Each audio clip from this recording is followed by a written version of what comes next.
জোরে বলি আমিন। আজকে সমাজে যাকাত প্রতিষ্ঠা না সুদ প্রতিষ্ঠা, বলেন তো কোনটা প্রতিষ্ঠিত হয়েছে বলেন? সুদ। চারঘাটে মনে হয় সুদের মাত্রা একটু কম আছে, সুদ আছে, বিসমিল্লাহ কয়া খাবেন। কি বলবো আর, 1000 বছর ওয়াজ করে এই সুদ বন্ধ হবে না। আজকে আমার আলোচনায় খুব একটা মজা পাবেন না, হক নিয়ে কথা তো, এই আলোচনার মধ্যে তেমন রসকস পাবেন না, কিন্তু এটা যদি আমল করতে পারি জান্নাত সহজে মিলে যাবে। জোরে বলে সুবহানাল্লাহ। খালি এমনি কি কান্দে কোনতে লাভ আছে বলেন তো? খালি ওয়াজ শুনলেন আর কানলেন কিন্তু নামাজ পড়লেন না, লাভ তো নাই। সম্মানিত ভাইয়েরা, ওই ছোট্ট একটা গ্রামের একটা কথা আছে মনে হলো। ছোট্ট একটা মেয়ে 8 বছর বয়স, হাউমাউ করে কাঁদতেছে। তবে তার কান্না দেখে তার মা এসে বলতেছে, মা তুমি কান্দো কেন মা? তোর কান্নার থামে না, ওই মেয়েটার কান্না দেখে ওই মাটাও কান্দে।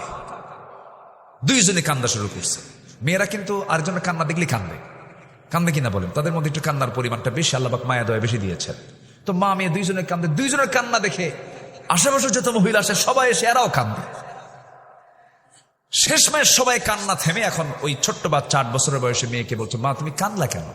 আমরা তো সবাই তোমার জন্যই কানলাম, কান্নার উদ্দেশ্য কি, রহস্য কি?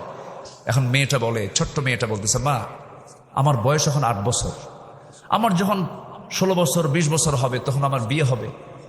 বিয়ে হওয়ার পরে আল্লাহ পাক আমাকে একটা ছেলে দিবেন, সেই ছেলের বয়স যখন 8 বছর হবে, ও যদি মরে যায় আমি এই টেনশন থাকবো কেমন? এই জন্য আমি কান্দি। কি কথা কি বুঝতেছেন?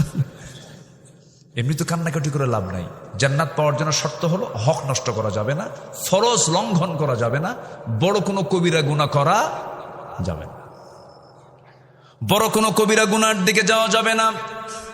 ছোট ছোট গুনাহ আল্লাহ পাক এত বড় দেখবেন কেন? আল্লাহ পাক নিজেই বলছেন, ইন তাজতানিবু কাবাইরা মা তুনহাউনা আনহু নুকাফির আনকুম সাইয়্যাতিকুম ওয়া নুদখিলকুম মুদখালান কারীমা। তুমি যদি বড় বড় গুনাহগুলোকে ছেড়ে দাও, ছোট ছোট গুনার দিকে আমি আল্লাহ নজরে দেব না। এই গুনাহগুলোকে মাফ করে দিয়ে আমি তোমাকে সুন্দর সম্মানজনক জান্নাত আমি তোমাকে দিয়ে দেব। জোরে বলি সুবহানাল্লাহ। তাহলে গুনাহ ছাড়তে হবে। কোন গুনাহ বলেন?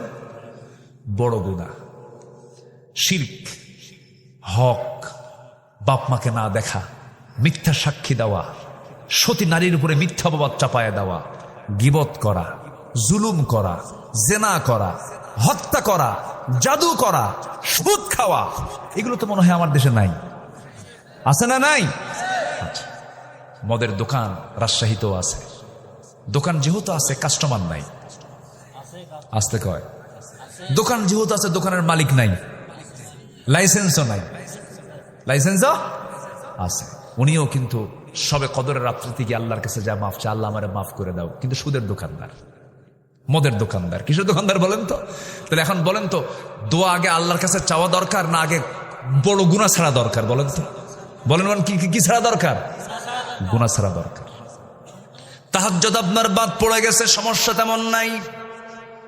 নফল নামাজ বাদ পড়ে গেছে, সমস্যা তেমন নাই। কিন্তু আপনি সুদ খান না, আপনি জেনা করেন না, আপনি মদের কারবার করেন না, আপনি জমির আইল ঠেলাঠেলি করেন না, আপনি এই সমস্ত বড় বড় গুনাহ থেকে নিজেকে বিরত রাখতে পেরেছেন, আপনার 2-1 রাত তাহাজ্জুদ মিস হলে তেমন কোনো ক্ষতি হবে না। আল্লাহ পাক আপনাকে এই বড় বড় গুনাহ ছাড়ার জন্য আল্লাহ পাক আপনাকে জান্নাত দিয়ে দিবেন। জোরে বলেন সুবহানাল্লাহ।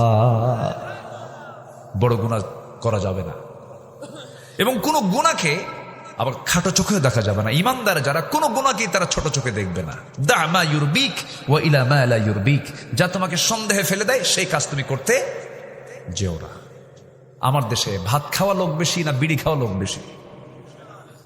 হ্যাঁ বলেন, হ্যাঁ বলেন, ভাত খাওয়া লোক বেশি না বিড়ি খাওয়া লোক বেশি?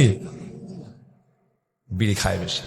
পরিমাণ কোনটা বেশি? ভাতের পরিমাণ বেশি না বিড়ির পরিমাণ বেশি? কি কয়? ভাত খায় বেশি। কত বেলা ভাত খাওয়া বাদ পড়ে, কিন্তু কি বাদ পড়ে না? হ্যাঁ, ভাত খাওয়ার সময় পায় না, কিন্তু কোনটা ছাড়ে না? বিড়ি ছাড়ে না। কোথায় যে একটা কামড় মারে, দরবার হচ্ছে না, ব্রেন কাজ করতেছে না। মাতব্বর বলতেছে আমার তো ব্রেনে কাজ করে না, তোমরা থামো, আমি একটু আসি। ওতে খাতে যায় কয়েকটা টানটুন মেরে ব্রেন সেট আপ দিলাম, রিফ্রেশ করলাম। এ আসে না নাই বলেন, আসে না নাই? হাইরে টানা টানে কুষ্টিয়ার দিকে। কুষ্টিয়া তো পাশাপাশি, রাজশাহীর পাশাপাশি। কুষ্টিয়ার লোকগুলো রাজশাহীতে এসে মেডিকেলে চিকিৎসা সেবা নেয়। কুষ্টিয়া তো পাশাপাশি না, পাকশি হয়ে চলে আসে রাজশাহীতে। রাজশাহী তো আপনাদের অনেক ডেভেলপ, আলহামদুলিল্লাহ। তো কুষ্টিয়ার এই অঞ্চলগুলোতে বিশাল আবাদ হয়, তামাকের আবাদ। তামাকের গাছ দেখছেন কিনা আমি জানি না। তামাকের পাতাগুলো এত বড় আর এত সজীব, এত মজবুত পাতা, এত সবুজ পল্লব, মানে দেখতে এত সুন্দর, মনে হয় আমি খাই। তাজা পাতা, মানে খুবই সুন্দর, একদম বড় বড় পাতাগুলো, মজবুত পাতা। তো এই পাতাগুলো আমি একদিন দেখে ভাবলাম যে এই যে মাঠকে মাঠ লাগাইছে, কোনো এই তামাক আবাদের কোনো জমিতে বেড়া নাই কেন? যে এইগুলো তো নষ্ট হয়ে যাওয়ার কথা, গরু ছাগল খাওয়ার কথা। একজনকে ডাক দিয়ে বললাম, ভাই এই যে মাঠকে মাঠ লাগাইছেন তামাক, এই গরু ছাগল খায় না? হুজুর কুত্তাও খায় না। আপনাকে রাগ করতেছে হুজুর? আপনি কোন গ্রামার যে খাটাচ্ছেন হুজুর? তাহলে দেখেন এই তামাক গাছের ক্ষতিকর দিক ছাগল বোঝে, গরু বোঝে, 4 পা বোঝে। কয় পা বোঝে না? কোন পায়ের দাম বেশি? 4 পায়ের দাম বেশি না 2 পায়ের দাম বেশি? 2 পায়ের দাম বেশি। মানুষ বোঝে না। উলাইকা কাল আনআম বাল হুম আদাল। আল্লাহ বলছেন এরাই হলো চতুষ্পদ জন্তু, এরাই চতুষ্পদ জন্তু। আল্লাহ বলতেছে ওরা না, তার চেয়ে বেশি, বাল হুম আদাল, তার চেয়ে বেশি খারাপ। এটা কি আমার ফতুয়া না আল্লাহর ফতুয়া? আল্লাহর ফতুয়া। মাহফিলে এসে প্রশ্ন করে হুজুর বিড়ি খাওয়া কি? মাহফিলের হুজুর তো আপনার জবাব দেবেন না। আপনি রাজশাহী মেডিকেল কলেজের কোন ডাক্তারকে গিয়ে বলেন, লাংসের যারা ট্রিটমেন্ট করেন, এই ফুসফুস নিয়ে যাদের ফাংশন, তাদের কাছে গিয়ে বলবেন, ও ডাক্তার মহাশয় বিড়ি খাওয়া কি? সঙ্গে সঙ্গে তিনি জবাব দিবেন, বিড়ি খাওয়া হলো ক্যান্সারের কারণ, বিড়ি খাওয়া হলো যৌন রোগের কারণ, বিড়ি খেলে পরে হৃদরোগের কারণ হয়ে যায়, হার্ট স্ট্রোক হয়, ক্যান্সার হয়, এরপরে বিভিন্ন জটিল জটিল রোগ আক্রান্ত হয়ে যায়, শ্বাসযন্ত্র তার নষ্ট হয়ে যায়। তাহলে এখন বলুন, যে নেশা পান করলে পরে ক্যান্সার হতে পারে, সেই বিড়ি খাওয়াটা ইমানদারের জন্য জায়েজ না না জায়েজ? ওয়ালা তুলকু বিআইদিকুম ইলা তাহলুকা, নিজকে তুমি ধ্বংসের দিকে ঠেলে দিও না।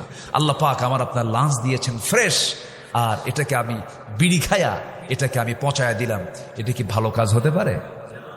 তাহলে আমি এই অঙ্গের হক নষ্ট করলাম কিনা বলেন? আজকে আমার সাবজেক্ট কি বলেন? কি আব্দুল হক?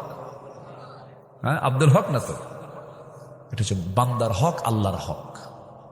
আসুন ধীরে ধীরে আমরা আল্লাহর হকটা একটু জানলাম, যে আমরা শিরিক করব না। রাজি আছেন তো সবাই? আমরা ইনশাআল্লাহ সবাই রাজি আছেন তো ইনশাআল্লাহ? আর দিন শুরু করবে কোন নামাজ দিয়ে বলেন? বলেন কোন নামাজ দিয়া? ফজর নামাজ দিয়া। আমার বন্ধুগণ, আল্লাহর হক আদায়ের জন্য বান্দার কিছু করণীয় কাজ আছে। মোটামুটি 10টা কাজ যদি কোনো বান্দা করে ফেলে, আল্লাহর হক সে আদায় করে ফেলতে পারবে। এই জন্য আমরা 10টা কাজ আমরা শিখে যাব।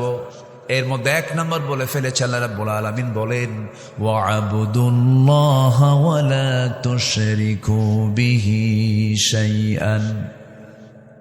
আরেক জায়গায় বলছেন, ইন্নাল্লাহা লা ইয়াগফিরু আন ইউশরাকা বিহি ওয়া ইয়াগফিরু মা দুনা যালিকা লিমান ইয়াশা ওয়া মান ইউশরিক বিল্লাহি ফাকাদ ضل ضلالا بعيدا।